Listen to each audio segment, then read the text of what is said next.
Kyes, and I'm here to tell you today about my husband, Laban, and my journey to Washington. My husband was born in 1795 in Grafton County, New Hampshire. He grew up in New Hampshire, and at 17 he joined the Army as a soldier in the War of 1812. He remained in the War of 1812 until it ended, and he was in the Pennsylvania, Ohio area when he got out of the Army, and he chose to stay, and that's where he met me. We married in 1820, and we lived in Ohio for a very short time. Laban had big dreams of moving west, and so we did. First off, living in Monroe, Michigan. This was a French trading post, and there we traded clothes, whiskey, and beads with the Indians.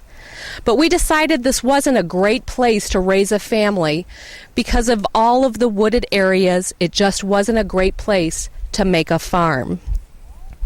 We then moved on to White Pigeon, Michigan.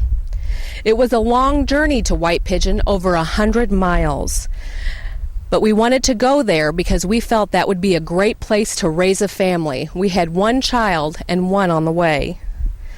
When we made it to White Pigeon, there was another family there that had made camp for about 2 days. We decided together as two different families to build houses for ourselves.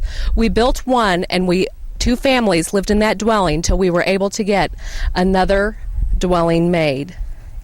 Laban was a very hard worker, and our family here began to grow. We purchased 40 acres from the government, and we had our lovely farm there. A few years down the road, the government came to us and wanted to buy the land back, and they gave us a great deal on our land. So we sold them those 40 acres, and we moved towards Kalamazoo, Michigan. And there, with the money from the sale of our 40 acres, we were able to purchase 160 acres and build our house and really start our family there. Laban was the first person to help an Indian build a cabin. Before that, the Indians were living in wigwams and huts, but Laban helped them build cabins.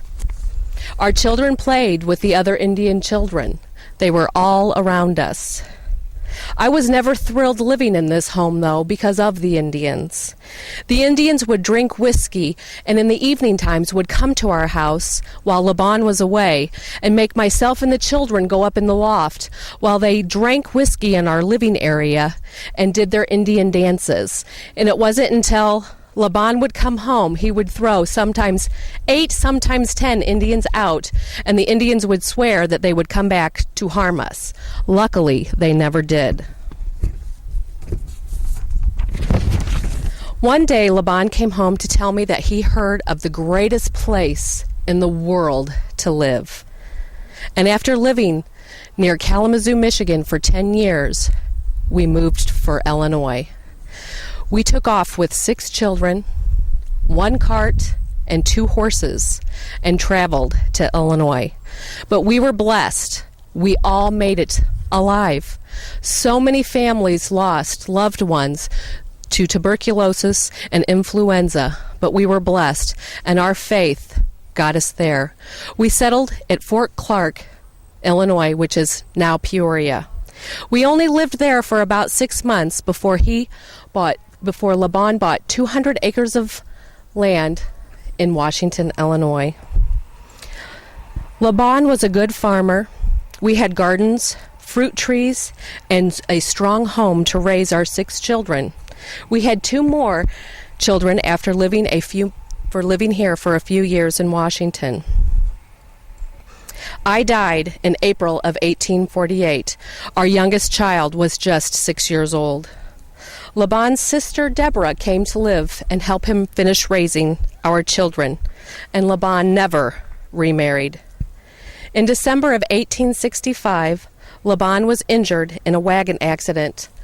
A young horse broke way, and the wagon came tumbling down and broke his leg, and he was lame. He was never able to work again.